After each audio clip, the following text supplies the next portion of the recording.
સવારે ચા સાથે નાસ્તામાં, બપોરની સાંજની નાની મોટી ભૂખ માટે અથવા તો મંચિંગ કરવા માટે, સફર માટે તૈયાર કરીશું આપણે એકદમ ટેસ્ટી એવો નાસ્તો. તો તેના માટે અહીં મેં 2 વાટકી જેટલા ઘઉંનો લોટ લઈ લીધો છે. તેમાં 1 મુઠ્ઠી જેટલી ઝીણી સમારેલી મેથી ઉમેરી લઈશું, સ્વાદ પ્રમાણે મીઠું ઉમેરી લઈશું અને અડધી ચમચી અજમાને આ રીતે હાથની મદદથી મેશ કરીને ઉમેરી લઈશું.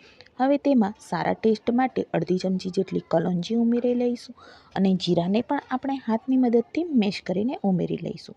પછી તેમાં આપણે અડધી ચમચી જેટલો હળદર પાવડર, 1 ચમચી જેટલો લાલ મરચું પાવડર, અડધી ચમચી ધાણા જીરું પાવડર ઉમેરીને 2 થી 3 ચમચા જેટલું તેલ ઉમેરી લઈશું.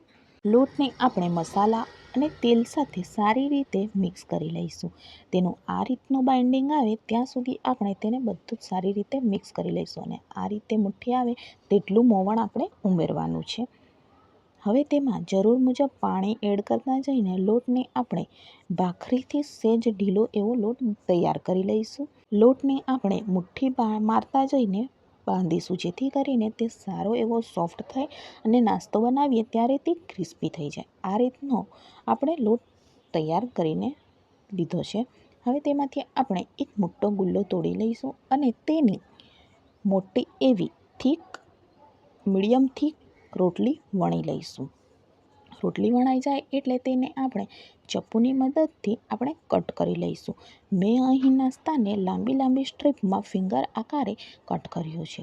તમને ગમતા આકારમાં તમે નાસ્તાને કટ કરી શકો છો. ચોરસ, ગોળ, ત્રિકોણ, શક્કરપારા આકારમાં તમે તેને સારી રીતે કટ કરી લઈશો. ડાયમંડ આકારમાં આ રીતે નાસ્તો બધો જ કટ થઈ જાય એટલે આપણે તેલ ગરમ કરવા મૂકી દીધું હતું.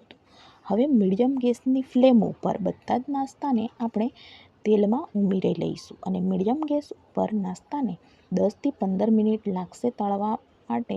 ગેસની ફ્લેમને આપણે મીડિયમ જ રાખવાની છે, જેથી કરીને નાસ્તો આપણો ક્રિસ્પી અને ટેસ્ટી બને. આ રીતે કલર ચેન્જ થાય, ગોલ્ડન બ્રાઉન કલરનો થાય ત્યાં સુધી આપણે નાસ્તાને સારી રીતે તળી લેવાનો છે. તો તૈયાર છે આપણો નાસ્તો. તો આવી જ અવનવી રેસીપી માટે ચેનલને સબસ્ક્રાઈબ કરવાનું ભૂલશો નહીં. Thank you.